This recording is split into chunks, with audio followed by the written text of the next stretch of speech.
Pues bueno, muy buenos días. Vamos a dar inicio a esta segunda sesión del Seminario de Educación Continua en Bioética de la División de Bioética del Centro de Investigación Social Avanzada. En esta ocasión abordaremos el tema de migraciones climáticas y derechos humanos. Nuestra ponente del día de hoy es la doctora María Victoria Fernández Molina, a quien agradecemos la deferencia de dedicarnos un poco de su tiempo en su gran comprometida agenda. Y pues bueno, vamos a platicar un poquito sobre su extenso currículum vitae. La doctora Fernández Molina tiene un doctorado en Derechos Humanos, sí, retos éticos, sociales y políticos por la Universidad de Houston. Cursó los estudios del año 2015 a 2019 y realizó la defensa en el año 2019. Presentó una tesis titulada El derecho a la autonomía alimentaria en los pueblos indígenas de México, una propuesta interdisciplinaria a partir del derecho a la alimentación y a la libre determinación. También cursó previamente los estudios de maestría en estudios avanzados en bioética y biojurídica por la Cátedra UNESCO con sede en Madrid, presentando la tesis La bioética y la obligación de garantizar la seguridad alimentaria. Es magíster en Relaciones Internacionales y Derecho Internacional por la Universidad Complutense de Madrid. Ahí presentó y defendió exitosamente la tesis con título Reflexiones sobre los organismos genéticamente modificados. Tiene varios cursos de profesionalización en el Ilustre Colegio de Abogados de León, España, cursados en el año 2004-2005 y originalmente licenciada en Derecho por la Universidad de León en España. Ha tenido gran experiencia profesional como investigadora de la Academia Interamericana de Derechos Humanos, que actualmente la alberga desde enero de 2022.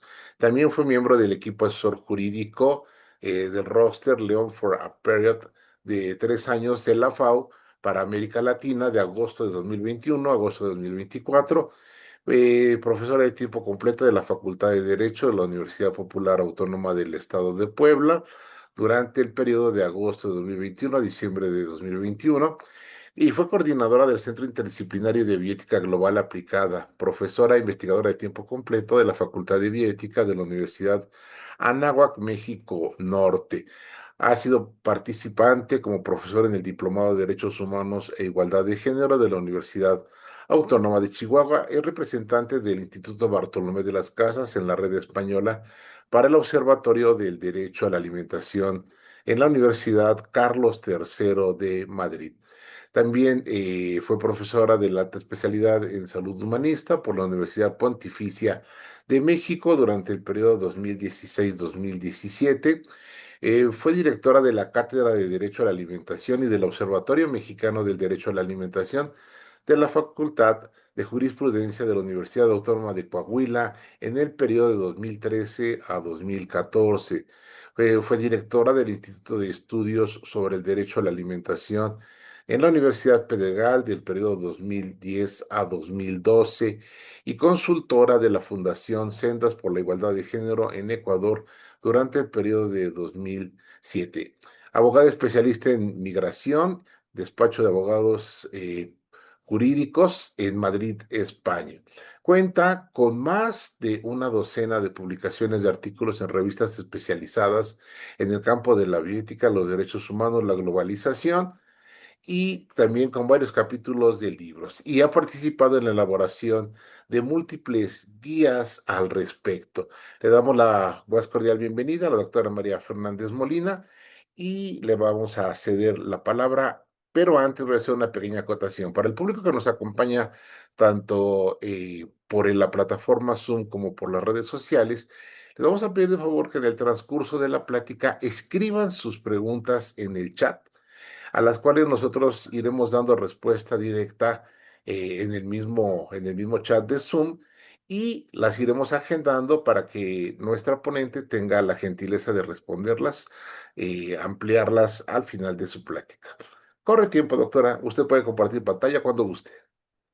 Muchísimas gracias. Bueno, en primer lugar, agradecer a CISAP por la invitación. Siempre es un gusto estar pues hablando y compartiendo estos temas, pero además también un especial agradecimiento al doctor Antonio Muñoz por también la invitación. Tengo el gusto de conocerlo hace muchos años y la verdad es que me da especial alegría compartir este espacio con ustedes. Y también, bueno, pues gracias a todos aquellos que nos están viendo, que están escuchando esta plática en la que, bueno, voy a intentar que no sea extremadamente teórica, sino que voy a tratar de involucrar el tema práctico, social, actual, incluso político y geopolítico, que es necesario siempre traer a estos temas con incluso con los derechos humanos y con el ámbito bioético, que es también pues como el punto focal que une todo este curso, ¿no?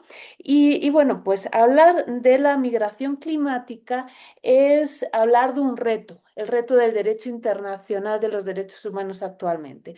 Y hablo de reto porque aunque hasta ahora había sido como que el objeto de pláticas, objeto de desarrollo teórico, en el momento en el que nos encontramos, donde se están acumulando los efectos negativos de muchos años de contaminación ambiental, se une este conflicto que tenemos ahora, este conflicto internacional que tenemos ahora en pleno desarrollo. Por lo tanto, sí podemos llegar a pensar que en avanzada en un tiempo, esta figura de la migración climática va a ser el reto, entre comillas, por darle más importancia al reto del desarrollo del derecho internacional de los derechos humanos, en un momento en el que la comunidad internacional está llamando la atención de la importancia de volver a generar esas vías de protección a la población y a partir del derecho internacional de los derechos humanos, pero también retomar la Carta de Naciones Unidas para volver a implementar las normas, darle más peso ético a las normas que prevengan estos conflictos. Y así, antes de comenzar, y mientras voy compartiendo la presentación que me va a dar, el, voy a ir leyéndoles una, unos datos que me gustaría que reflexionáramos, ¿no?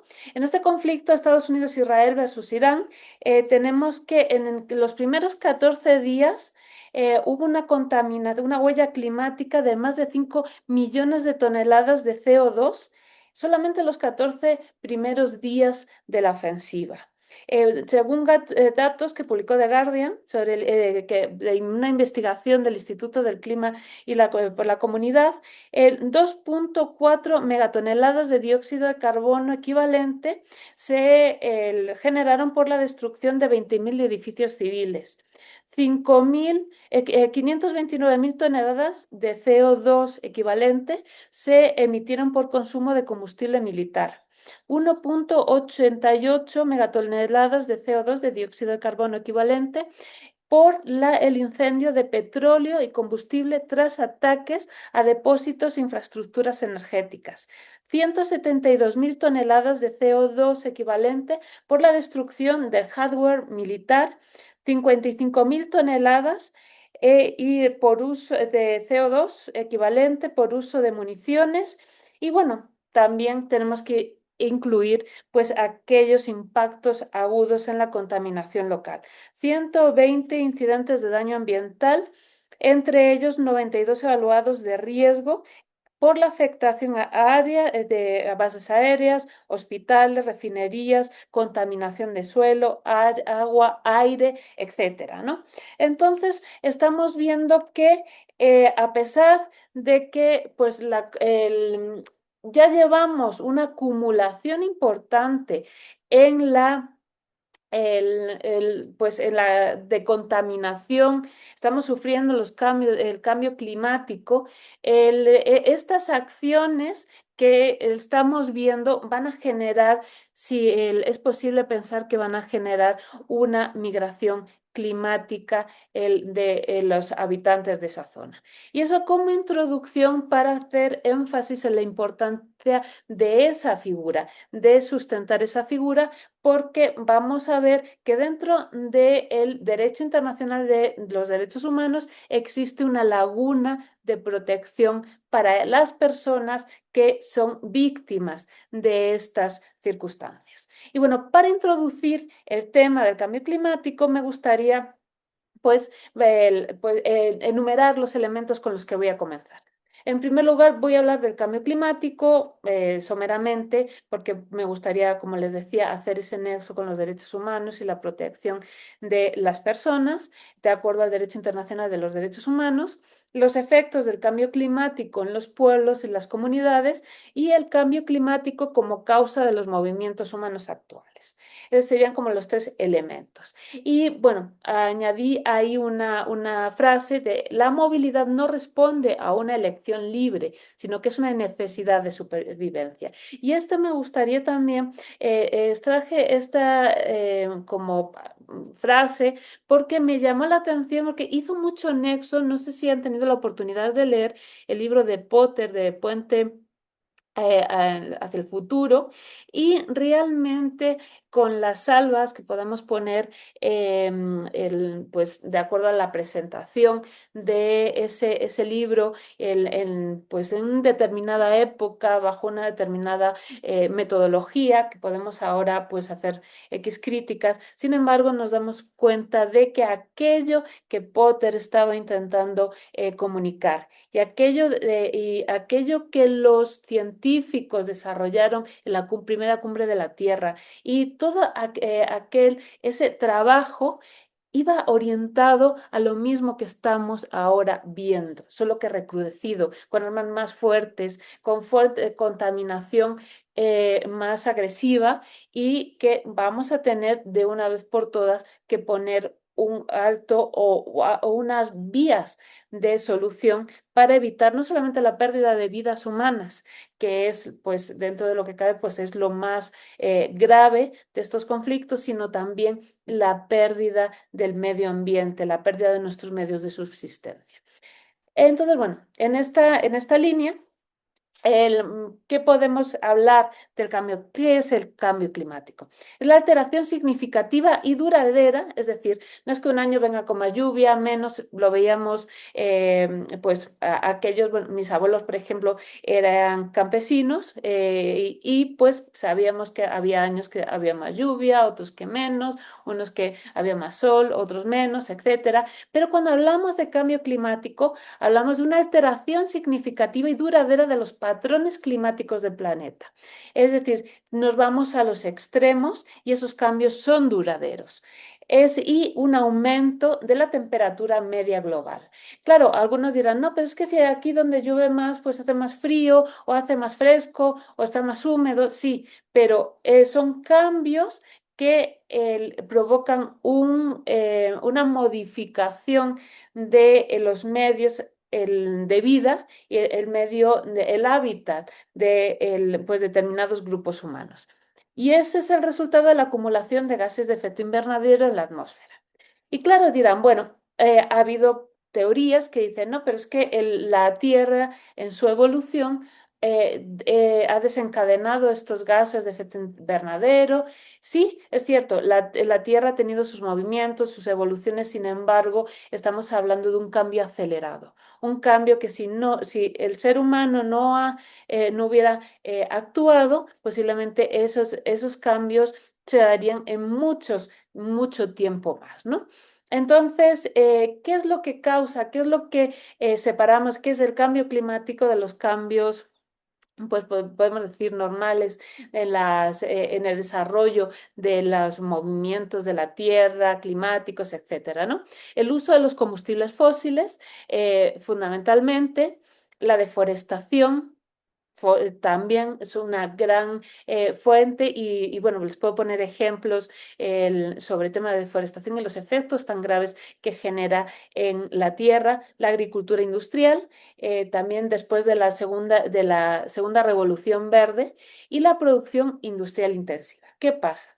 Tenemos que el uso de los combustibles fósiles y yo me acuerdo cuando, y sobre todo desde la Unión Europea, hubo muchísima publicidad sobre los biodiesel, que les decían que sí era la alternativa. Sí, porque ¿de qué estaban construidos esos biodiesel? De soya. Y esas soyeras que pues utilizaban los grandes extensiones de monocultivo y de ahí que pues se generara un proceso de deforestación bastante importante, ese proceso de deforestación que pues utiliza grandes extensiones de tierra para producir un solo producto y que, por un lado, hace que sea necesario pues la utilización de herbicidas, de abonos químicos, la utilización de los organismos genéticamente modificados, con todos esos problemas que para la salud humana, la contaminación de las aguas freáticas,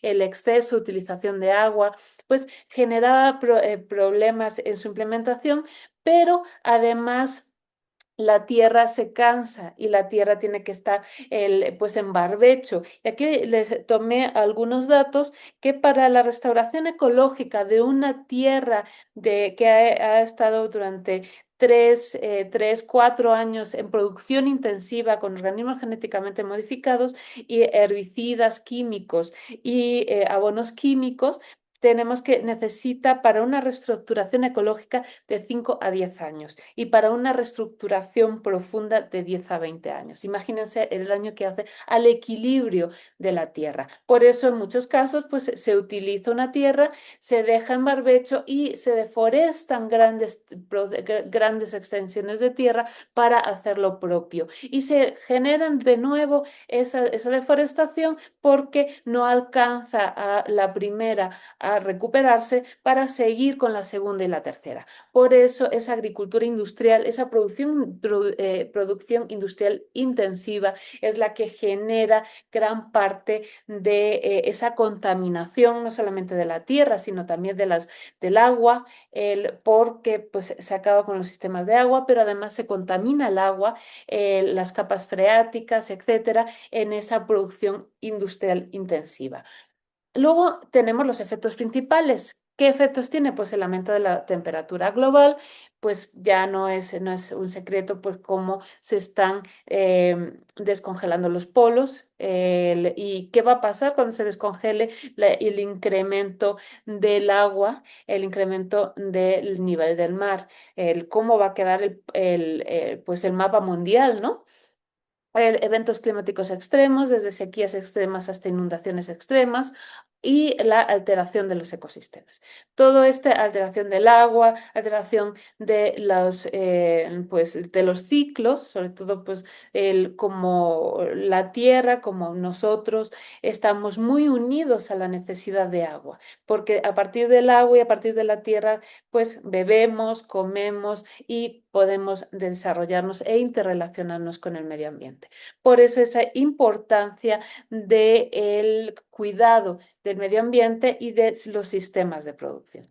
En este proceso pues, de analizar el cambio climático, pues podemos, o como metodológicamente extraje como 4 afectaciones, ¿no?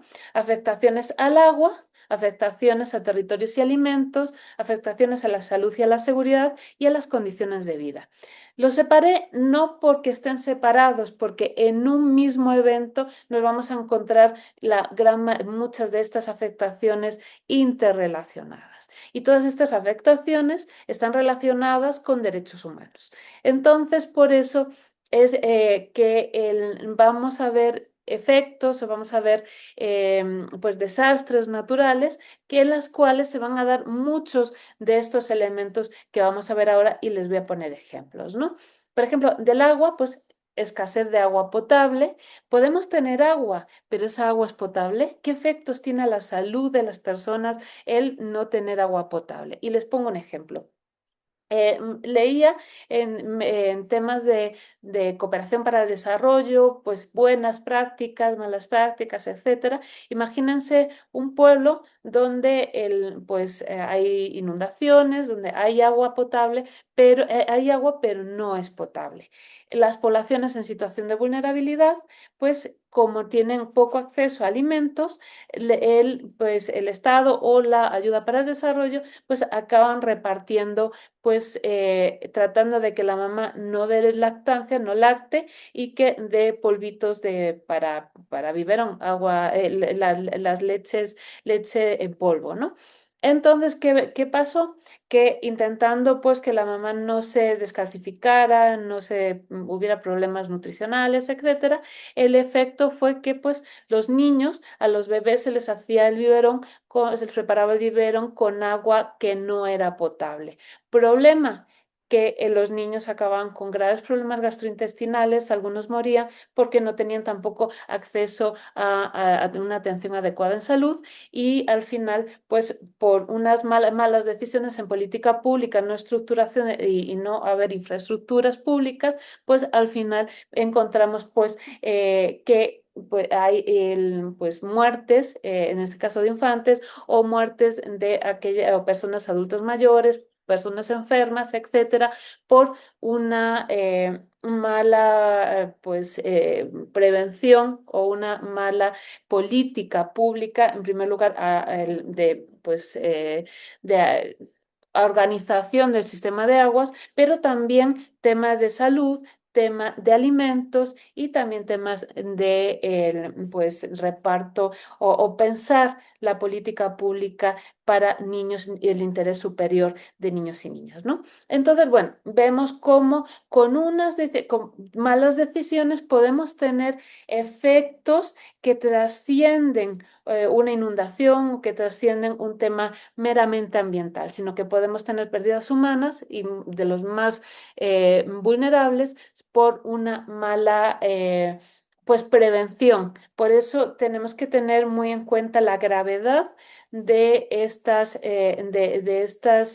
pues afectaciones que se dan a partir del cambio climático. Y como les decía, bueno, en primer lugar, el agua, escasez de agua potable, alteración del ciclo hídrico, como decía, tenemos periodos de sequías extremos y luego pues tenemos inundaciones, lluvias, que además, como decía, cuando no hay una estructura adecuada, pues acaban mezclándose aguas negras con aguas limpias y acaba habiendo pues graves pues alteraciones, ¿no? Porque podemos tener mucha agua, pero si esa agua está contaminada por aguas negras, pues tenemos un doble problema de salud.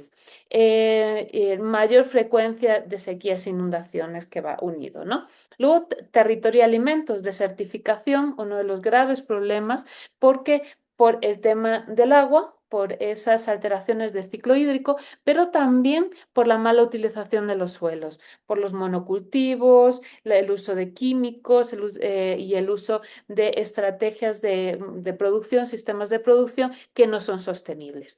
Y ahí, aquí me llama vamos, me acuerdo mucho de Leonardo Boff cuando decía que en la producción, el desarrollo sostenible es una contradicción in terminis, ¿no? Contradicción in terminis. ¿Por qué? No podemos, ante recursos limitados, no podemos hacer un desarrollo sostenible. Hay un momento en que tenemos que parar y tenemos que decir, bueno, hasta aquí llegamos porque no tenemos suficientes recursos para seguir creciendo y no puede, por eso un crecimiento no puede ser sostenible. Llega un momento en que tenemos que parar de crecer. Eso no quiere decir que podamos ver un crecimiento en el sentido de no seguir produciendo así aceleradamente, sino produciendo mejor. Entonces ese sí sería un desarrollo diferente, pero para eso tenemos que cambiar la mentalidad de los sistemas de producción, que es lo que desde Naciones Unidas, desde la FAO,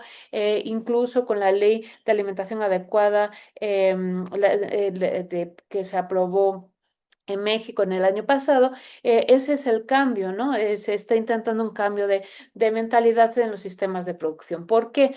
porque esa producción de que se estableció durante la Segunda Revolución Verde nos ha demostrado que no es efectiva por temas de contaminación, por temas de acabar los recursos que son limitados y por tema de que lejos de mejorar la alimentación de las personas, la seguridad alimentaria, tenemos graves problemas de inseguridad alimentaria que durante el periodo del COVID salieron a la luz. No podemos hacer depender nuestra alimentación de que nos llegue un barco con alimentos de otro lado. Cuando podemos tener ciclos cortos de producción que sean sostenibles, eso, que sí, en ese momento sí sean sostenibles, ¿no? Luego tenemos salud y seguridad, incremento de temperaturas extremas. Estamos viendo cómo cómo cada vez las temperaturas son más extremas, ya sea en frío o ya sea en calor, olas de calor e incendio, sobre todo van unidas con procesos de desertificación, aumento de enfermedades relacionadas con el clima. Cuando no tenemos agua potable, cuando tenemos sequías, cuando tenemos mezclas de aguas, que unas están contaminadas, otras no. Todo esto genera enfermedades y esas enfermedades no están relacionadas tanto con la acción del ser humano directa, sino indirectamente, pero están relacionadas con ese cambio climático. Y todo estas problemáticas producen cambios en las condiciones de vida, daños a viviendas, infraestructuras. Solamente imagínense pues los daños que se generan cuando hay inundaciones, cuando hay sequías en lugares que se habían pensado para ser productivos, pérdidas de medios de subsistencias, las estrategias de afrontamiento de las personas campesinas cada vez merman y llega un momento en que ya no queda nada, el aumento de desplazamiento, eso genera el aumento de desplazamientos forzados. Es esto cuando nosotros empezamos a ver que la gente ya no puede vivir donde está porque pues, se va a morir de hambre. Entonces, cuando la persona toma la decisión de irse, no porque quiera, sino porque es eso, o morir de hambre, morir de sed, o ver cómo pierde a su familia, ¿no? Entonces, bueno, vemos todo este planteamiento y este planteamiento vamos ya a ir hablando de las categorías de la movilidad. Tenemos desplazados, refugiados, asilados, los migrantes y ya de ahí los migrantes ambientales y climáticos. Desplazados internos son aquellos, bueno, voy a hacer un paréntesis. Voy a explicarles estas figuras porque vamos a tener que, por analogía, que aplicarlas a los migrantes ambientales y climáticos. Sin embargo, hay un elemento que no cuadra, como hablamos los abogados, en el tipo, en la descripción de esos grupos humanos. Esto es, que cuando los desplazados, refugiados, asilados que encontramos en la normativa internacional, esa causa de desplazamientos de movilidad es la violencia, nosotros, bueno, el grupo de migrantes ambientales no se desplaza por una violencia directa por parte del Estado, de grupos terroristas, etcétera, ¿no? No, se desplaza por motivos ambientales, porque ya no puede vivir en el lugar sin tener miedo por la continuidad de su vida. Entonces, ese es el punto, ¿no? Tenemos tipos, porque hasta ahora todos los desplazamientos internos o pasando fronteras habían sido originados por conflictos, pero en migrantes ambientales el conflicto es con la naturaleza. Entonces es ahí, bueno, y un poco con el Estado porque no tiene no cuenta con las infraestructuras necesarias para satisfacer las necesidades de estos grupos humanos y les obliga a partir, ¿no?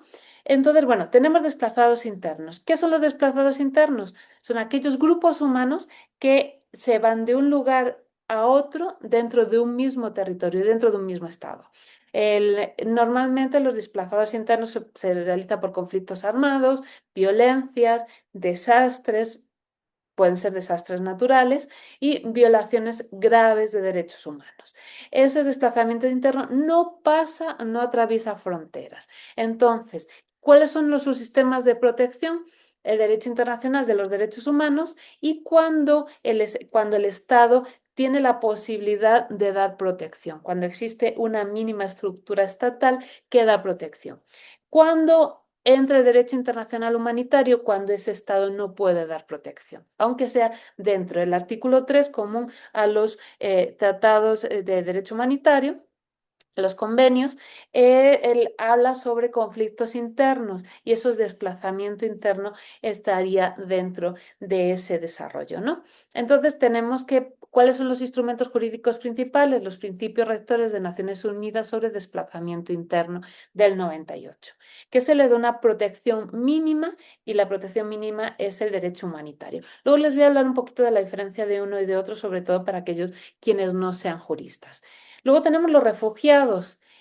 Son aquellos que se mueven, que pasan fronteras por el temor fundado de persecución por raza, religión, nacionalidad, grupo social, o sea, por un conflicto y que puede poner en peligro sus vidas, por violencia, pasan a otro país. Aquí como pasan de un territorio a otro, se les aplica el derecho internacional de los derechos humanos y en algunos casos también el derecho internacional de los derechos humanos, pero el principio sería el derecho humanitario.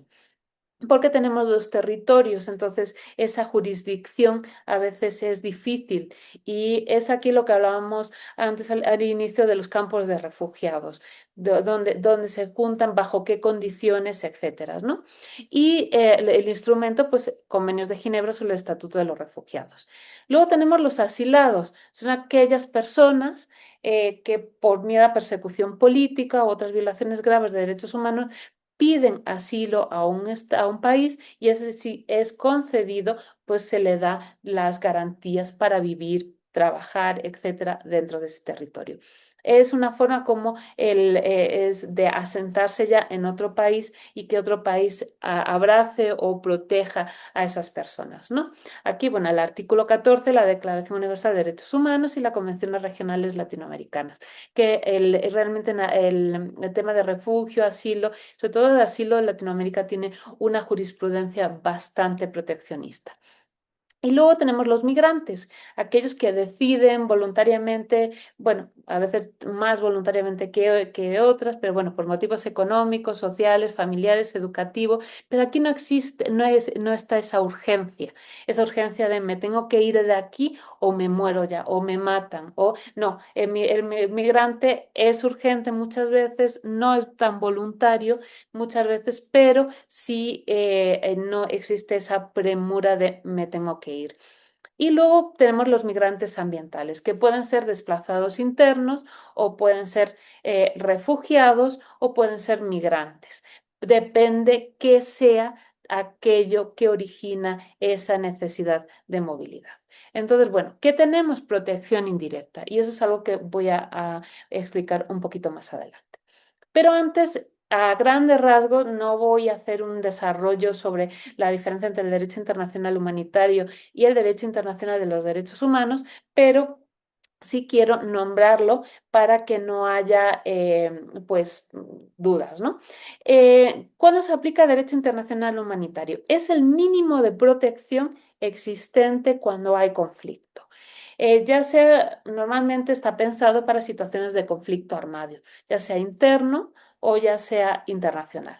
Eh, que en sus protocolos lo que se desarrolla en las convenciones y en los protocolos lo que se desarrolla es cuál es el mínimo de protección, sobre todo a la población civil, que pues no se bombardeen hospitales, no se bombardeen escuelas, etcétera, y que pues no se les impida el acceso al alimento, al agua, a la educación, a lo que es el núcleo duro de los derechos humanos. Esas son obligatorias, son normas que por costumbre internacional son obligatorias para todos los estados. Ese es el derecho internacional humanitario. Es la última, cuando todo está mal, la protección mínima de las personas, sobre todo los inocentes, pero también a aquellos, los combatientes, aquellos que son apresados, etcétera, pues existe un sistema de protección que debe ser obligatorio para todos los estados.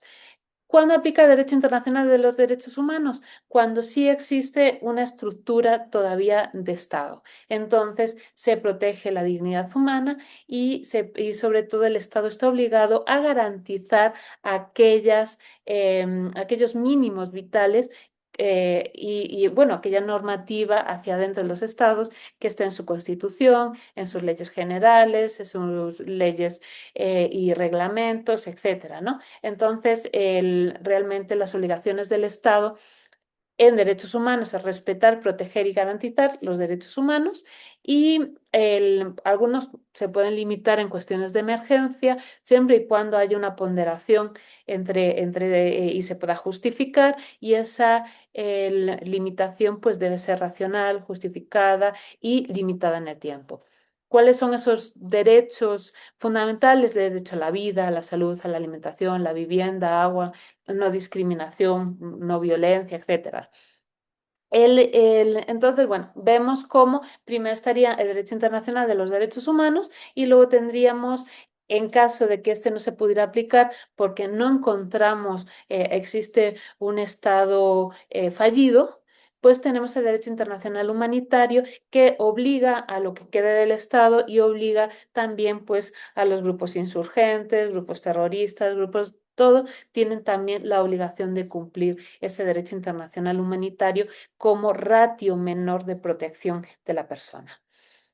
Y llegando aquí, ya empezamos a hablar de la migración climática, ¿no? Porque hemos dado muchos rodeos, pero son conceptos que es necesario, pues, hablar de ellos para ver dónde está esa laguna de migración climática. Vemos que dentro de la migración climática no vamos a encontrar como una justificación de violencia. O sea, no podemos decir, no, pues es que pues ha habido una inundación o un huracán o todo junto y eso es violencia. Sí, es una violencia natural, pero no es el concepto de violencia jurídico. Ya saben que dentro de los ámbitos jurídicos, pues para dar seguridad tenemos que tener conceptos muy estructurados y muy rígidos, aunque pueda haber una interpretación, pero esa interpretación debe ir haciéndose jurisprudencialmente. Entonces, bueno, ¿qué es la migración climática? Es un desplazamiento de personas o grupos debido a cambios ambientales, ya sean repentinos o ya sean progresivos, que afectan negativamente a sus condiciones de vida. Esta es una definición que ha dado la Organización Internacional para las Migraciones dentro del Programa de Naciones Unidas para el Desarrollo, pero no está en ningún convenio, en ningún tratado que sea obligatorio para los estados. Entonces, esa es la laguna de la que le hablaba. Tenemos las migraciones, tenemos muchas categorías, como decía, de refugiados, desplazados internos, asilados, migrantes, y todos ellos tienen convenios, tratados, bueno, que es lo mismo, y reglamentos, etcétera, que son obligatorios para los estados que lo han firmado, lo han ratificado, pero no tenemos ninguno para que haga referencia a la migración climática. Entonces, no tenemos una categoría jurídica consolidada, que lo que genera una zona de desprotección para las personas que están en esta situación. ¿Por qué?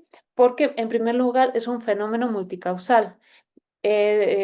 Tenemos que, no es que tengamos un foco de, no es que tal grupo atacó y hay una guerra y un conflicto. Bueno, tenemos las causas controladas. Es un fenómeno multicausal porque desde un huracán, desde inundaciones, contaminaciones de suelo, contaminaciones de aire, etcétera. ¿Cómo controlamos eso, no? ¿Cómo redactamos un tipo internacional que describa qué es una migración climática y qué no? Es algo en lo que hay que trabajar y es algo en lo que hay que trabajar ya, porque como veía, como pues antes analizaba, es posible que pues las crisis climáticas se vayan a exacerbar y más con todo este panorama internacional convulso. Y dentro de esas migraciones climáticas podemos encontrar dos. Una que se realiza a partir de cambios súbitos repentinos del medio ambiente. Por ejemplo, hay un huracán y tumba todo pues una ciudad y además pues hace que se mezclen las aguas negras con las aguas, con las aguas, con el agua potable y además hace que pues todos los desechos de un hospital o de una central termoeléctrica lleguen al suelo, se contamina el aire, etcétera. Se genera todo un desastre, ¿no? Esas personas se tienen que ir de ahí, si no, pues se mueren, ¿no? Ya sea por huracanes, inundaciones, eventos súbitos que hacen que se desplacen masivamente las personas de manera improvisada y haya desplazamientos internos o bien refugiados ambientales. Y luego tenemos los procesos lentos de desertificación, aumentos del nivel del mar. La certificación, no me dedico a la agricultura, no tengo con qué producir, está todo seco, no tengo acceso al agua, no tengo ayudas estatales, ni internacionales, ni de cooperación, me tengo que ir de aquí.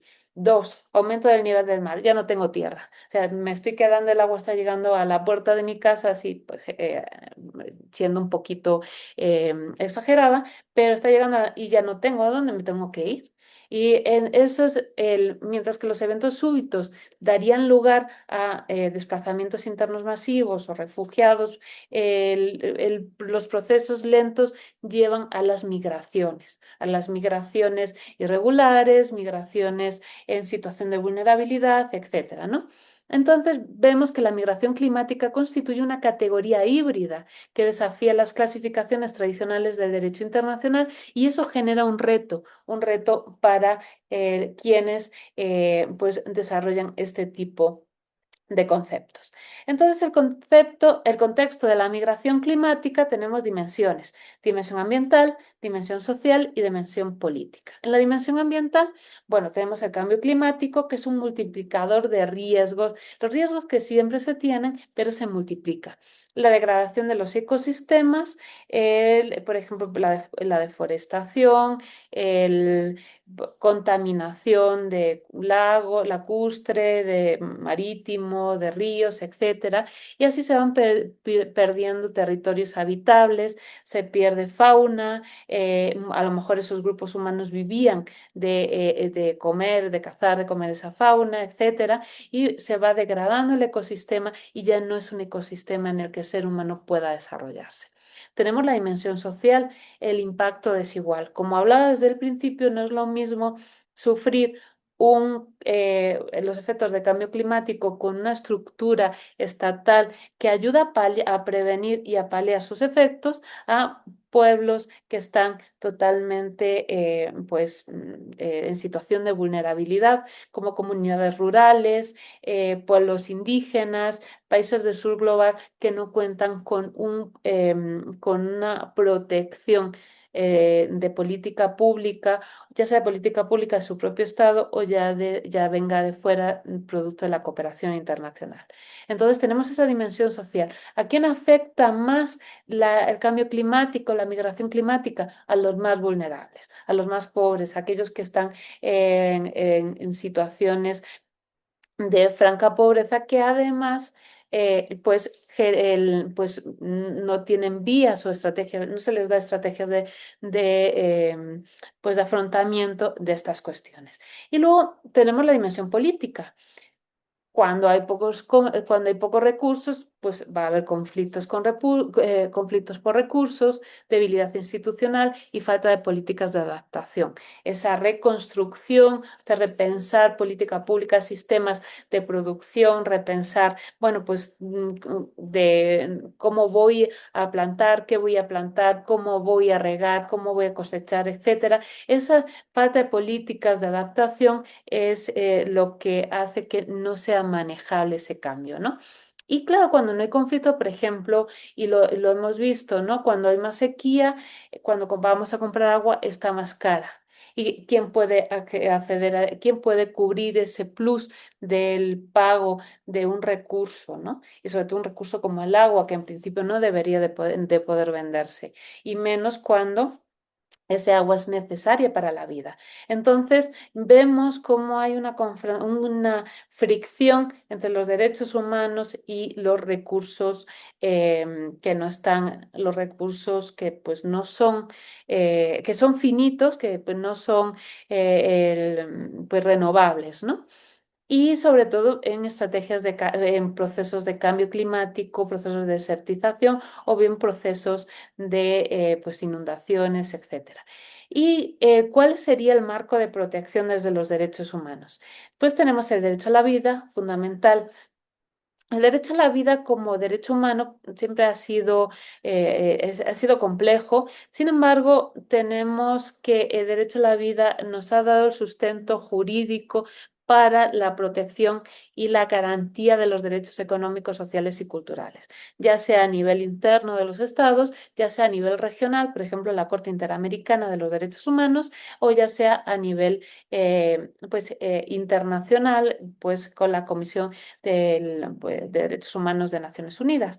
Entonces vemos cómo el derecho a la vida y a la vida, a un buen vivir, como pues se está utilizando ahora para tratar de configurar esa visión del buen vivir que estaría muy unida a la de la ecología integral, ¿ok? Entonces, bueno, vemos que el derecho a la vida da protección frente a riesgos que amenacen la supervivencia y la vida digna. La obligación del Estado es la obligación inmediata de respetar y proteger. Tenemos el Protocolo Internacional de Derechos Civiles y Políticos que bueno, pues es que lo protege. Y luego les hablaré del caso de Teitiota versus Nueva Zelanda, que es el primer caso paradigmático que habla de migrantes ambientales. Tenemos el derecho al agua, acceso suficiente, seguro, aceptable y asequible al agua. Aquí voy a hacer un paréntesis. Dentro de algunas lecturas sobre bioética que me he encontrado, tratan a los derechos humanos como derechos paradigmáticos, como principios éticos, y no. Desde pues, los derechos humanos y del derecho internacional de los derechos humanos son normas obligatorias. ¿Por qué? La obligación de los estados se da por costumbre internacional, por tratados que son pues como contratos que obligan a aquellos que lo firman, como pues, un contrato de compraventa, por ejemplo. Sin embargo, esto es un convenio internacional, un tratado internacional que obliga a los estados a una determinada acción. Y lo firman, lo ratifican y a partir de ese momento están obligados. También se puede obligar, bueno, pues actos unilaterales, etcétera. Pero pues eso no viene ahora al caso. Por lo tanto, sí existe una obligación internacional de garantía de derechos humanos. Sin embargo, aquí tenemos una separación. Tenemos la Carta de Naciones Unidas, la Carta de Derechos Humanos, perdón, la Declaración Universal de Derechos Humanos, y luego que se divide en los dos protocolos, derechos civiles y políticos, y el protocolo de derechos económicos, sociales y culturales. El de civiles y políticos se dio una obligación inmediata de cumplimiento. Mientras que, bueno, por temas políticos que no vienen al caso, el Protocolo Internacional de Derechos Económicos, Sociales y Culturales no se le dio ese peso de cumplimiento específico en ese mismo momento, sino que se justificó la progresividad y la no regresividad.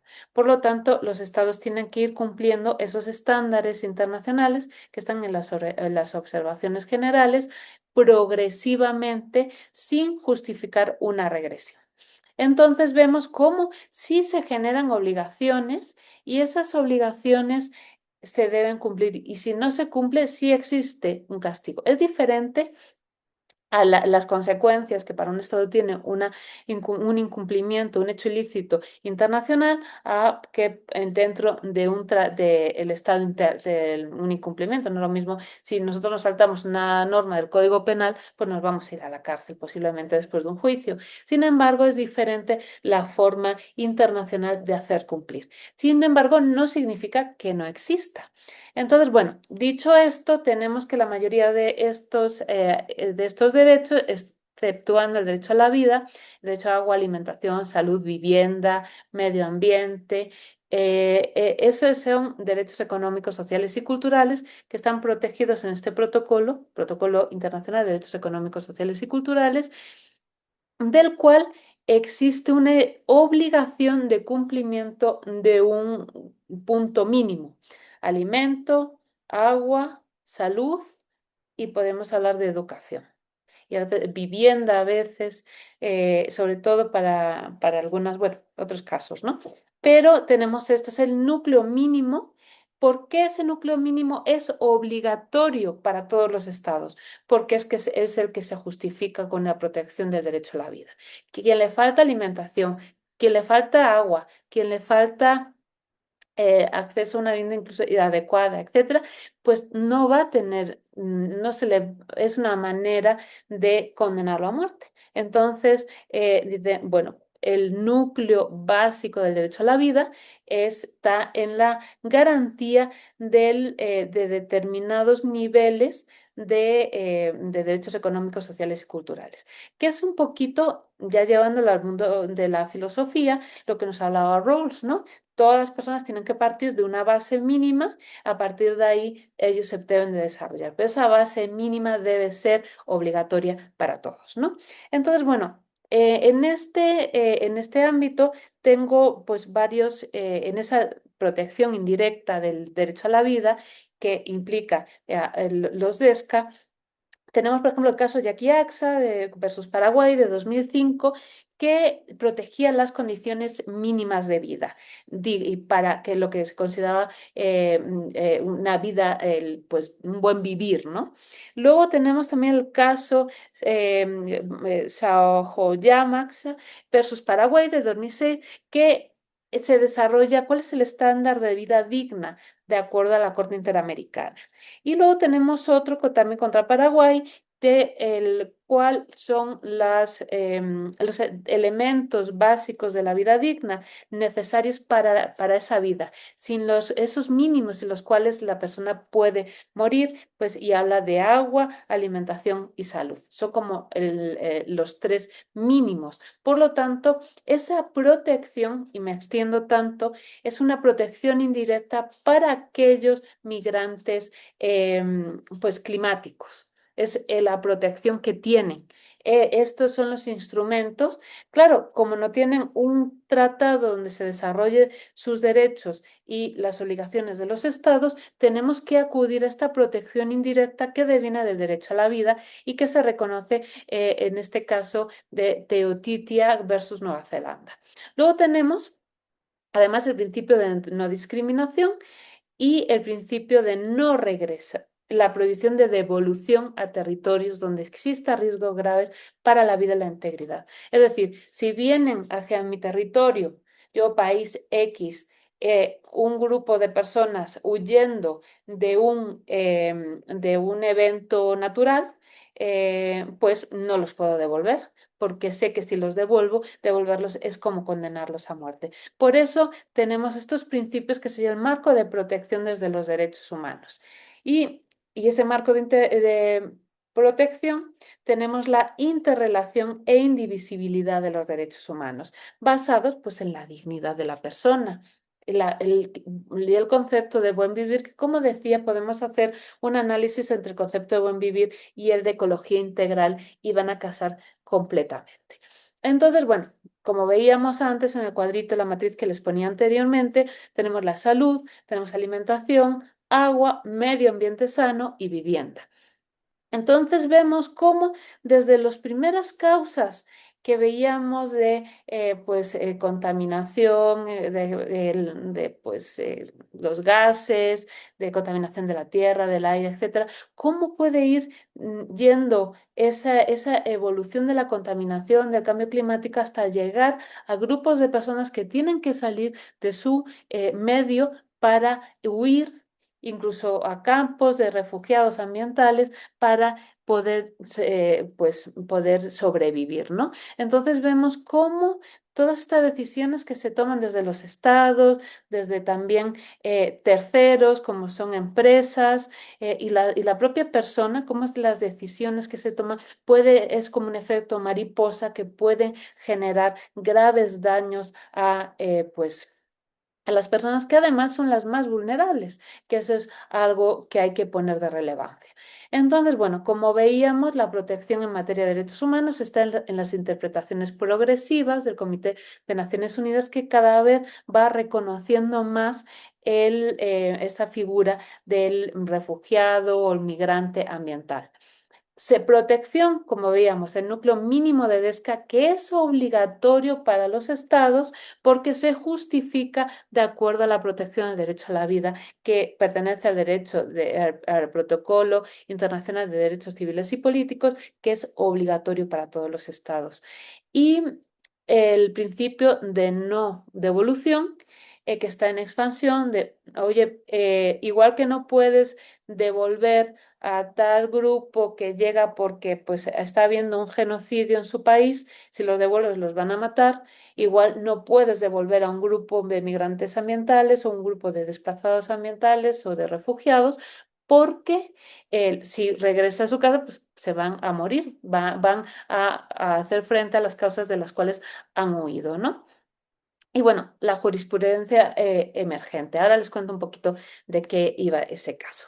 Pero vemos que el caso de Teitiota versus Nueva Zelanda, ¿qué pasó en este caso? Pues un ciudadano de Kiribati, ¿dónde está? Pues es una isla que está entre Hawái y, bueno, está en el Pacífico, está entre Hawái y, bueno, él se fue a solicitó asilo a Nueva Zelanda. ¿Por qué? Por el impacto del cambio climático. El pues, aumento del nivel del mar, como es una isla, aumentaba el nivel del mar y cada vez tenían menos tierra, escasez de agua potable al ser una isla. Estamos asistiendo ahora a un problema que tienen los países que ya son penínsulas o son islas. Con el incremento del nivel del mar, están perdiendo mucho territorio. Y claro, al perder territorio, en los lagos existentes, aguas freáticas, se contaminan con el agua del mar, se salinizan. Entonces, la salinización del agua potable, del agua dulce, provoca la sequía, el que la tierra pues deje de ser productiva, etcétera. Entonces, genera un daño ambiental. Aquí no es directamente, bueno, sí es directamente por la acción del hombre, del ser humano, porque pues al final eso pues tiene efectos, ¿no? De malas prácticas previas. Pero bueno, entonces estamos generando, y por ejemplo, en FAO sí se planteaban muchos representantes de estos estados, pues esta preocupación de qué va a ser de nosotros cuando siga subiendo el nivel del mar, se saliniza la tierra, cómo vamos a producir alimentos, cómo vamos a comer, qué vamos a beber. Entonces ahí vemos una problemática inminente. Y bueno, volviendo al caso, aumento del nivel del mar, escasez de agua potable y degradación del territorio es lo que alegaba este ciudadano de Kiribati, pues cuando pidió asilo en Nueva Zelanda. Llegó, pidió asilo y dijo, si es que si me regreso a Kiribati, pues no voy a tener que comer y me voy a morir. El Comité de Derechos Humanos de Naciones Unidas, aplicando Pacto Internacional de Derechos Civiles y Políticos, o sea, el derecho a la vida, determinó, no se le concedió el asilo en el caso concreto, porque, bueno, pues no era una de las causas, por temas jurídicos, pero el comité reconoció que el cambio climático puede comprometer el derecho a la vida. Y dirán, bueno, pues no es gran cosa, al final no le sirvió nada a esta persona. Bueno, no es gran cosa para la petición de asilo, pero sí es gran cosa porque ya tenemos un anclaje jurídico para justificar casos de pues, refugio, casos de desplazamientos, etcétera, porque ya hay un reconocimiento. Pero también ese anclaje del derecho a la vida nos da la posibilidad de la protección de los DESCA, de estos el núcleo duro de los DESCA, también en estas circunstancias en las cuales, como veíamos antes, hay una laguna importante de reconocimiento y por lo tanto de garantía. Aportación del caso, posible aplicación del principio de no regresión en los contextos de cambio climático, es decir, no lo van a devolver. Si yo llego, vivo en Kiribati y ya no tengo, pues perdí mi producción, perdí mi casa, perdí todo, me voy a Nueva Zelanda y digo, pues no me puedes devolver. ¿Dónde me vas a devolver? Nueva Zelanda no puede devolver, no podría devolver a esta persona porque pues no tiene dónde devolverla, se moriría de hambre. Entonces, ese principio de no devolución podría empezar a aplicar también a estas personas, este tipo de migrantes, pues parejo al pues el principio de no devolución que iba unido a la violencia, ¿no? Entonces, bueno, por lo tanto, lagunas en la protección jurídica de la migración climática tenemos. Las lagunas jurídicas, no reconocimiento del refugiado climático, como decía antes, no tenemos tratados internacionales, no tenemos pues ni siquiera una definición internacional que pueda ser aplicada, porque claro, esa que les leí pues es una definición más bien académica. Sin embargo, las definiciones en derecho pesan mucho, porque si son muy amplias pueden generar pues una ampliación de la garantía, que sería lo que todos querríamos, pero para los estados es algo incómodo. ¿Por qué? Por con todas estas modificaciones climáticas, incremento del nivel del mar, las contaminaciones que vemos por las malas prácticas, ya sea empresariales, sistemas de producción, guerras, conflictos, armamentos, etcétera, se van a generar múltiples movimientos humanos. Y los estados que están bien no van a querer recibir a todos estos migrantes. Entonces, es por esto, porque ya existen problemas con los campos de refugiados que huyen de conflictos bélicos o conflictos, huyen de genocidios, huyen de pues, guerras, etcétera. Bueno, tenemos la eterna guerra de Ucrania, entre otras muchas en África, etcétera. Entonces tenemos un mundo convulso en el cual los refugiados se mueven ya, por causas de violencia. Sin embargo, si ahora se unen los refugiados climáticos, los estados que reciben van a cerrar las fronteras y van a decir, no, aquí no puedo soportar más. Tenemos también un problema, problemas de los campos de refugiados. Los campos de refugiados, ¿qué normativa aplica? ¿Derechos humanos o aplica derecho humanitario? Pues al final sigue aplicando el derecho humanitario.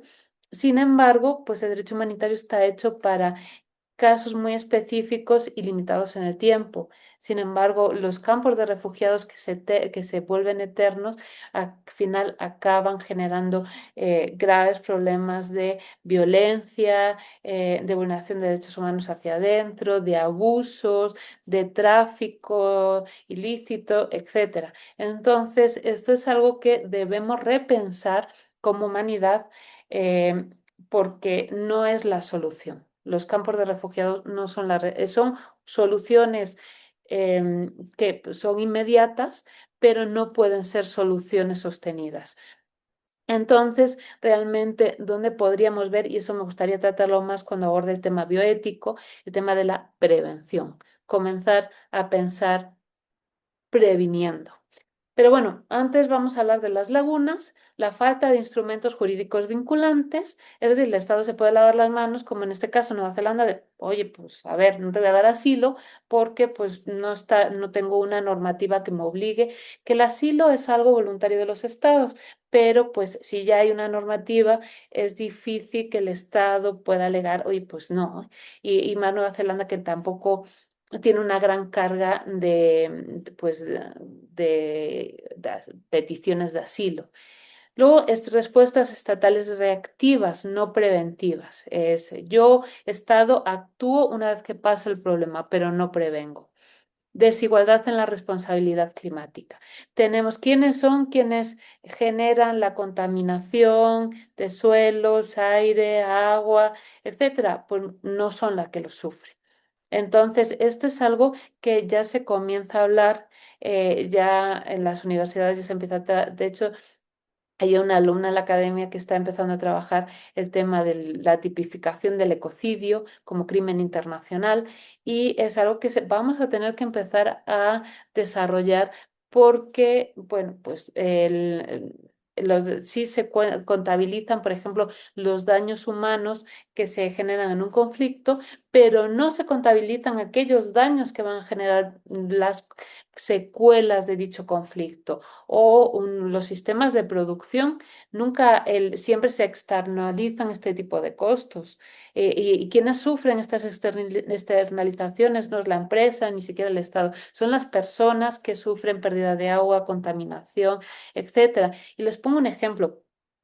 En el Estado de México, no voy a decir dónde, pero pues cuando trabajaba colaboraba con el TPP, Tribunal Permanente de los Pueblos, hubo un problema. Y había un hospital que aventaba al río la sangre ya que que ya no se podía utilizar, estaba descompuesta y no había forma, bueno, que no habían puesto pues plantas para darle tratamiento adecuado a esos desechos, ¿no? Entonces los tiraron al mar y la comunidad que vivía de ese lago, pues que pescaba, que pues utilizaba ese agua, que además pues lo utilizaban para lavar ropa, lo utilizaban para pues aparte de pescar, pues para poner sus trampas para los molusquitos, etcétera. Era todo el sistema alimentario de esa comunidad dependía de ese río. Bueno, ¿quién es el responsable?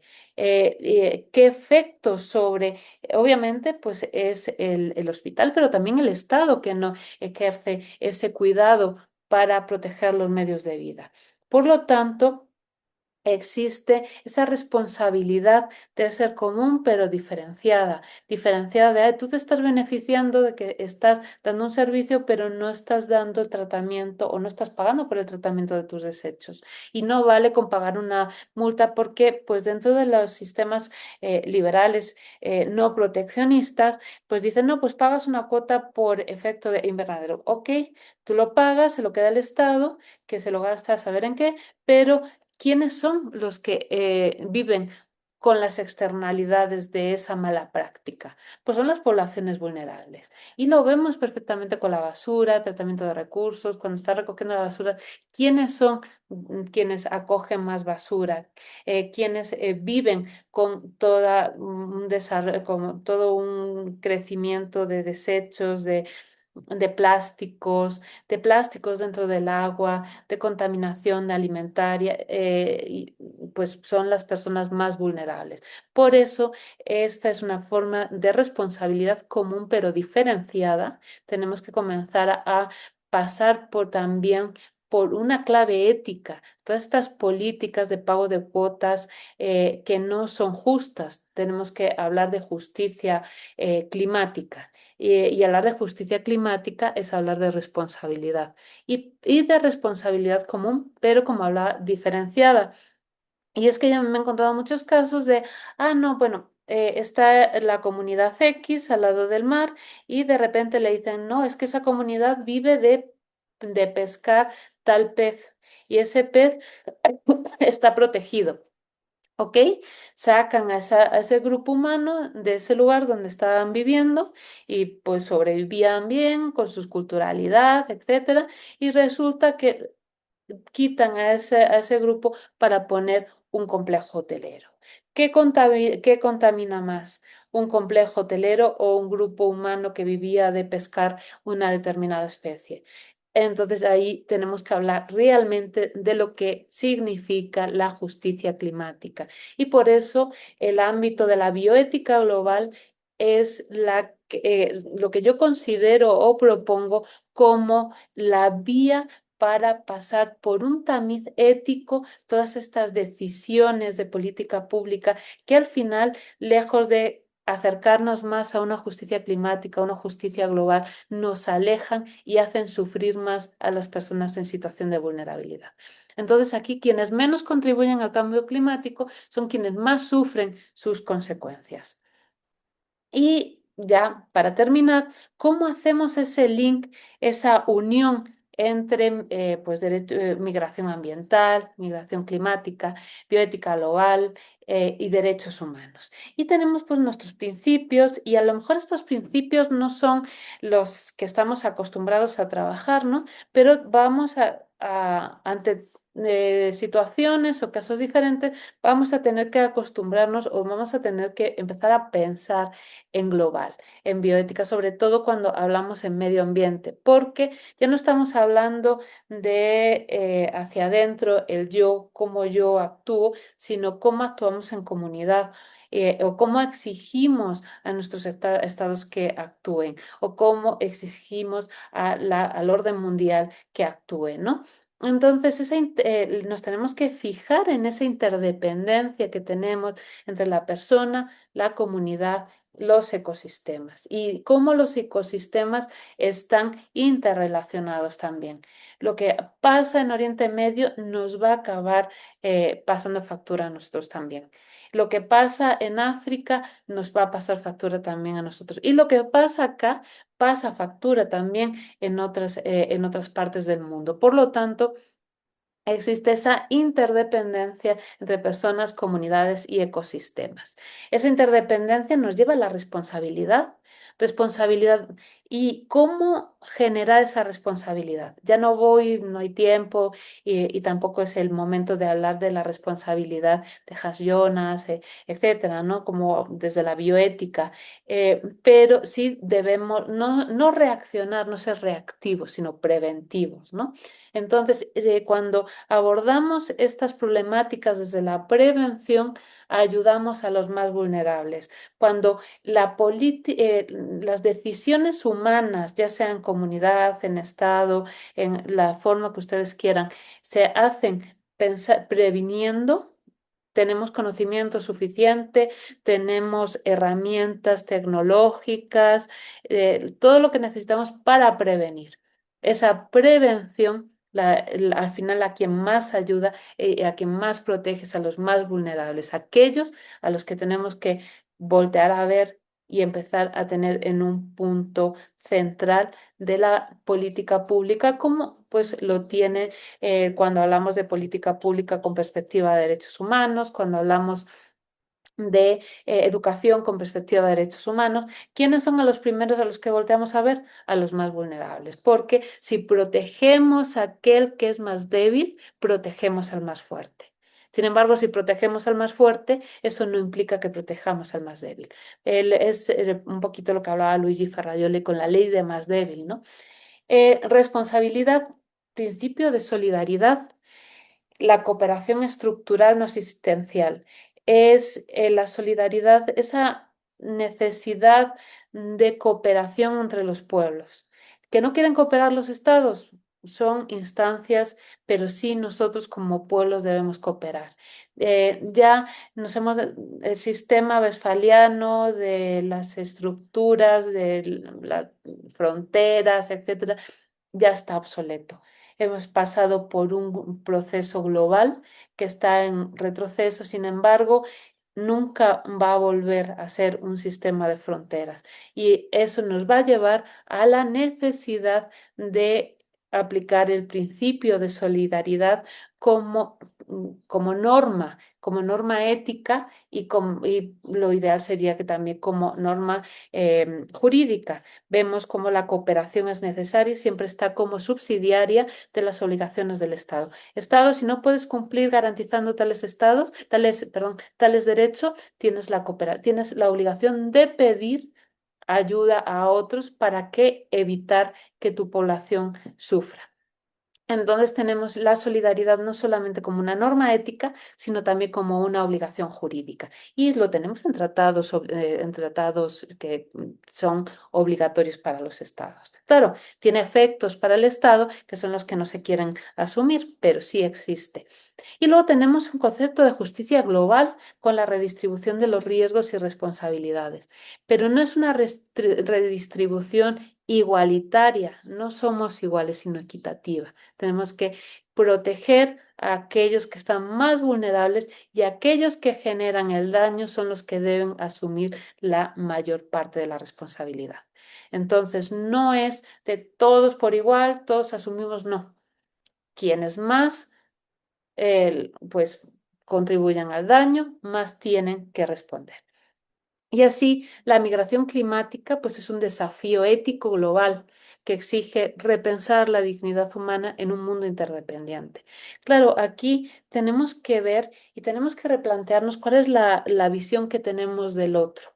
Si nosotros tratamos la otredad y vemos al otro como nosotros mismos, con la misma dignidad, nos va a doler ver personas que tienen que salir, que no tienen para comer, que no tienen para beber, que tienen que salir de sus ciudades, de sus casas, con sus medios, abandonar su cultura, abandonar todo para moverse por sobrevivir.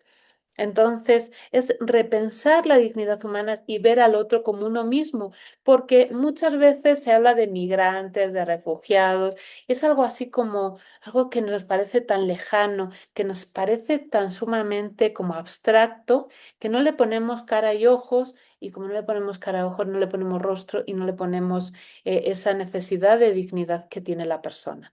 Entonces, si queremos realmente pensar en políticas de prevención, en políticas de mitigación de cambio climático y sobre todo de generar pues decisiones desde la persona, la comunidad, el Estado y todo el orden internacional, lo regional y lo internacional. Debemos pensar en el otro como con la misma dignidad que nosotros tenemos, con las mismas necesidades que nosotros tenemos, con la misma, el mismo como exigencia o prerrogativa de generar ese proyecto humano, ese proyecto personal que todos tenemos en nuestra vida. Entonces, solamente viendo al otro como uno mismo, podemos generar esas políticas y pues esas decisiones que realmente sean útiles para abordar la migración climática desde los derechos humanos, pero también desde la bioética global. Y bueno, con todo esto acabo y pues estaré encantada de escuchar sus comentarios, de escuchar sus preguntas. Muchas gracias por estar atentos. Por el contrario, muchísimas gracias por la tan brillante explicación que nos compartes de un tema tan complejo, tan novedoso, tan de actualidad, pero que además ha sido olvidado, ¿no? Como tal, o sea, bueno, más que olvidado, desconocido, sino que hay una serie de factores determinantes que enmascaran, ¿no? Precisamente el reconocimiento genuino de este fenómeno como una categoría y como ya lo señalaste bien, pues hay un vacío legal, ¿no? O sea, esto ocurre eh, cuando no está bien delimitado y entonces, por ejemplo, tú quieres hacer una denuncia y resulta que el departamento al que asistes no atiende esos trabajos y te redireccionan a otro. Y ese tampoco lo atiende y entonces no sabes con quién hacer esta petición, ¿no? Hay bastantes comentarios y bastantes preguntas. Eh, Hay un comentario de nuestra asistente Raquel Jiménez, a quien le damos un cordial saludo, ella es fiel seguidora. Nos dice que sin duda la política global es una respuesta imperiosa al problema, no solo de la migración climática, sino a todo problema relacionado con el medio ambiente y la justicia social. Desgraciadamente, lo que impera son intereses económicos y políticos. Y pone un ejemplo concreto del país que podría ser el caso del Tren Maya y la devastación de la selva en Campeche, Yucatán, Quintana Roo, ¿no? ¿Cuál es tu opinión al respecto de esta importancia de los intereses económicos y políticos por encima de los derechos humanos? Em, Aquí la verdad es que a mí me gustaría pues determinar unas cuestiones. Tenemos herramientas y es un elemento en el que estoy trabajando personalmente como línea de investigación, cómo utilizar el sistema de ponderación para determinar cuándo hay responsabilidad, cuándo no y cuándo se puede mediar en esa situación. Nosotros tenemos que, por un lado, se alega que si el desarrollo de estas comunidades, y luego, pues está el daño ambiental. Sin embargo, tenemos desde desde pues, el derecho ambiental y sobre todo pues toda la biología, etcétera, vías para ver cuál es el daño y tenemos que enfrentar el poder determinar que el daño puede ser revertible o que no es tan grave y que el interés económico se puede realmente generar. El problema radica en el concepto de desarrollo que tenemos. Para nosotros el desarrollo son los grandes hoteles, son las tiendas donde compramos, o sea, todo un desarrollo consumista. No un desarrollo como, por ejemplo, tenemos la Organización Mundial del Turismo, en la que nos dicen, bueno, ¿cuáles son los sistemas de turismo que pueden ser sostenibles? Entonces, se podrían hacer las cosas, pero hacerlas bien. Sin embargo, se hacen igual que los sistemas de producción, igual que todo, se hace cómo gano el mayor dinero, porque las externalidades no se cuentan. Cuando hacemos esa ponderación y empezamos a incluir los costos, las externalidades a terceros, empezamos también a incluir las generaciones futuras, ¿no? Ahí si realmente empezamos a utilizar una metodología de ponderación, incluyendo ese tipo de elementos, podemos llegar a que y justificar, oye, es que eso está mal. Necesitamos más argumentos, más sólidos. Todos sabemos que puede estar mal. Sin embargo, es muy llamativo cuando a la gente le dice, no, es que se va a desarrollar. Y ese desarrollo no se ve desde una perspectiva crítica. Tenemos vías de desarrollo de turismo ecológico que podrían haber sido utilizadas y que podrían estas comunidades haber sido capacitadas para decir, bueno, puedo recibir a determinados visitantes, no necesitamos un tren, podemos utilizar otros medios de transporte más ecológicos y de ahí incorporar la obligación que tienen los estados de consulta a las comunidades que no sean pantomimas. Son obligaciones internacionales de consulta a las comunidades. Por eso, cuando se obvian todas las obligaciones por parte de los estados, por parte de las empresas, por parte de los intereses económicos, acaba pasando pues estas cuestiones. Por eso, desde la bioética global, tenemos que comenzar a estructurar bien nuestros argumentos y a utilizarlos, a ser como una vía de orientación del derecho. El derecho está orientado a un consensualismo pues, que sea pues, la opinión de la mayoría. Sin embargo, la opinión de la mayoría puede que no sea lo mejor o puede para que no sea lo mejor o lo más cercano al bien común. ¿Para qué está la bioética global? Para acercarnos más al bien común. Por eso, siempre, pues en la línea de trabajo que desarrollo en bioética, siempre intento que confluyan para que esa norma tenga el efecto que esté más cercano al bien común. No sé si contesté a la pregunta. Me parece que bastante bien.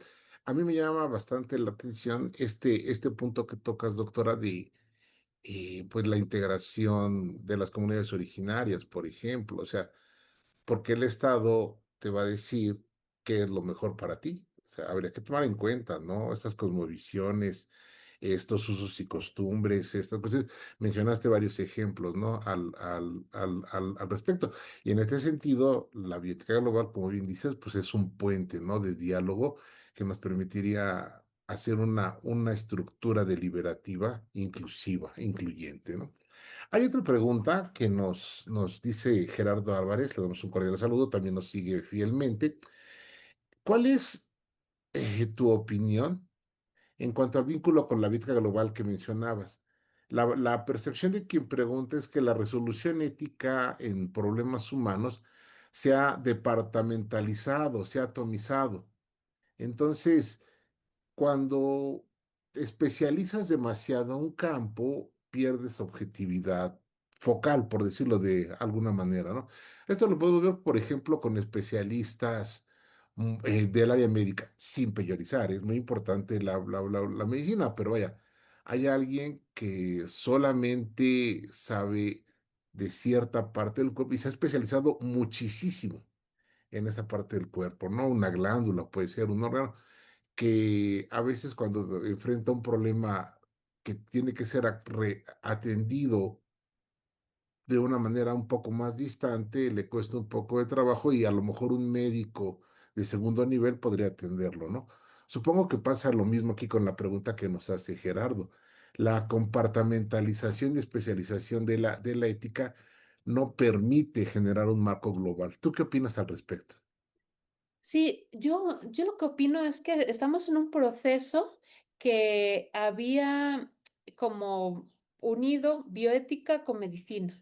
Sin embargo, faltaban las ciencias sociales.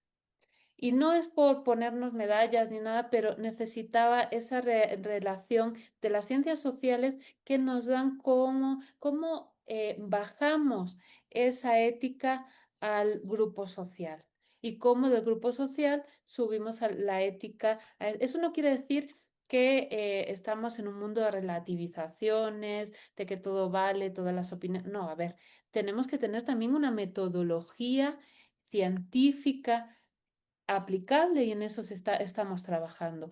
¿Para qué? Para que con argumentos de tipo social, de tipo de investigación de campo, todo lo que son las ciencias sociales, podamos dejar esa departamentalización. Lo vemos, por ejemplo, en temas de derechos humanos que cuando nos damos cuenta que todos están interrelacionados, no es que nos volvamos todólogos, es que tenemos que abrirnos a todo. Entonces, esto también es una crítica al investigador y a la investigadora actual. No te puedes quedar en tu en tu pequeña estructura en la que te sientes a gusto, no. Tenemos que expandirnos y tenemos que estudiar y tenemos que comenzar aunque sí a veces es un poco perturbador de repente entrar en otras disciplinas, en otras metodologías, intentar esa interdisciplinariedad y transdisciplinariedad. Tenemos que comenzar a trabajar en grupos de investigación, a compartir resultados, a unirlos, a enfrentarlos, ¿no? Porque a lo mejor desde mi disciplina un resultado está súper bien, yo lo he visto, resultados desde la psicología, pero cuando lo bajas a la antropología o a la sociología, dices, no, aquí algo no cuadra, ¿no? Entonces es el empezar a trabajar interdisciplinariamente, transdisciplinariamente con los conocimientos originarios, etcétera, para evitar esa departamentalización. Y ya lo hablaba Potter en su libro, es vamos a trabajar. Claro, ahí no estaban las ciencias sociales, pero es la gran laguna que yo le veo pues a las teorías de Potter dentro de la bioética global. Era necesario, si hablamos de grupos sociales, tenemos que hablar de las ciencias, de la sociología, no solamente la humanística, sino la sociología. Dentro de ella el derecho, la antropología, antropología social, etcétera, que son necesarias para hacer frente a problemas tan complejos como este que abordamos de cambio climático y migración climática, entre otras. Y también hacer un punto sobre la necesidad de una metodología científica para resolver los casos de bioética global. Sí, perfecto. Al respecto, dando una hilación con las preguntas que se están dando de manera natural, alguien nos consulta, ¿y qué pasa en el caso de la interculturalidad? O sea, cuando, por ejemplo, cuando los turcos llegan a Inglaterra porque se les abre la frontera, ¿no? Como inmigrantes, pero traen su religión, traen sus usos y costumbres, traen su visión muy particular sobre el papel de la mujer en la sociedad que va a chocar con los estándares británicos en ese momento, va a chocar con la religión anglicana. Y en ese sentido, en las migraciones, pues ocurre esto. La pregunta que nos hacen es, ¿cómo establecer consensos? ¿Cómo establecer consensos en este sentido? De abordaje que permita hacer pleno los derechos humanos, pero que también a la vez permita una sana convivencia, respetando esa interculturalidad. Sí, es una pregunta interesante, bueno, como todas, y compleja, como todas las que me han hecho, porque este tema es muy complejo. Yo la verdad es que después de mucho pensar sobre este tema y de mucho desarrollar pues, cómo puede ser una metodología, ¿no? El tema es que el núcleo fundamental que no puede ser sometido a negociación es el núcleo básico de derechos humanos, dignidad, acceso a cualquier cuestión, DESCA, libertad de expresión, libertad de religión, etcétera, ¿no? O sea, tenemos todo una protección básica de los derechos de la personalidad, derechos de los DESCA, todo lo que protege a la persona de cualquier vulneración externa. Una vez que tenemos eso protegido, podemos sentarnos a hablar y decir, a ver, bueno, si en Toledo convivieron las tres religiones hace ya muchos siglos, pues realmente podemos sentarnos a hablar. Sí, algunos querrán estar aislados, otros querrán mezclarse, otros no, pero habrá que respetar esa visión. Y con esta cuestión, yo me acuerdo que cuando estaba estudiando en Madrid, había pues nos reuníamos, que sí, pues a hablar y tal, y tenía una compañera Esma, musulmana, y todos decíamos, bueno, pero estás en España, quítate el pelo, ¿no? El velo. Decían, no, yo llevo el velo. No porque esté protegida, yo no estoy sometida, estáis sometidas más las mujeres occidentales que nosotras. Nosotras llevamos esto por comunidad, por pureza, ella me dio sus razones y yo me siento muy feliz de llevar mi velo. Vosotras tenéis que pintaros, tenéis que estar delgadas, tenéis que tal, tal, tal, tal, de acuerdo a la publicidad y estáis más sometidas a un modelo, a un sistema.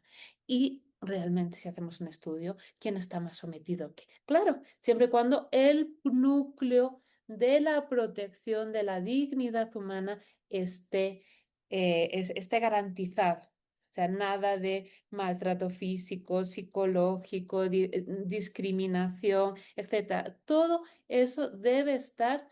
Los derechos humanos tienen mucho desarrollo y mucho trabajo en campo sobre eso. Y ahí poco más tela hay que cortar. La implementación siempre es compleja, pero está. Sin embargo, el resto de la interrelación entre religión, cultura, etcétera, es más sentarse a hablar viendo al otro como uno mismo, no viendo, no, es que estos son de menor grado, no tienen tanta cultura como yo, no, a ver, todos tenemos que sentarnos en la misma mesa viéndonos como iguales, siempre y cuando nuestros derechos estén protegidos. Es la respuesta que yo daría. Perfecto. Muchas gracias. Una pregunta compleja para este tema. Hay otra pregunta que escala un poco el nivel bueno, de lo que hemos platicado aquí, pero que es muy interesante. ¿Qué pasa cuando la migración ocurre por una negligencia del Estado? Ocurre algún fenómeno, sí, que no necesariamente es un fenómeno natural. Pongamos el ejemplo de un derrame de petróleo y el gobierno no atiende y se contaminan las playas, se contaminan los mantos freáticos, se contamina el suelo, mueren las especies que pueden soportar la vida de una comunidad, por ejemplo, ¿no? Esto les forza a migrar, no se pueden quedar ahí, ya no hay manera de sostener su existencia, ¿no? El gobierno, la autoridad estatal, local, que sería la responsable, no atiende ni con premura, ni con eficiencia, ni con eficacia, ¿no?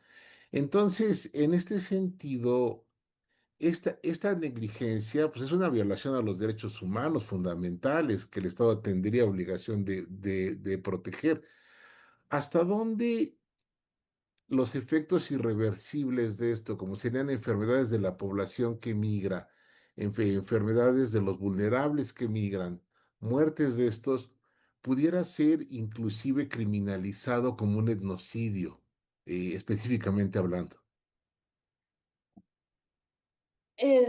No sería un etnocidio en cuanto, a ver, el- los tipos están muy, como muy determinados, ¿no? Podría ser si se pudiera determinar que hay una intención del Estado para hacerlo y para que desaparezca ese grupo. Sería un genocidio, ¿no? O sea, ese grupo, pues que yo voluntariamente hago que esté ahí y no hago nada para que se mueran todos. Eso sí sería. Si es por incapacidad, porque por temas de corrupción, por temas de que no hay estructura, no hay dinero, aquí entraría lo internacional, la cooperación internacional. Sí, sobre todo cuando hay manchas en el mar, porque al final la pesca es de todos, ¿no? Están las cuotas pesqueras y todo. Es una negociación increíble que no nos podemos imaginar cuánto los estados van comprando las cuotas pesqueras, las venden, las cambian, etcétera, ¿no? Luego tenemos eh, esa cooperación y sí hay responsabilidad. Todavía no tenemos un tipo de ecocidio que debería de existir, se está trabajando en ello, ha habido trabajos previos, pero sí debería de existir. Pero sí internacionalmente podría llevarse a un tribunal internacional por daños al medio ambiente y daños a la salud de estos grupos vulnerables. ¿Cuál es el problema del derecho internacional?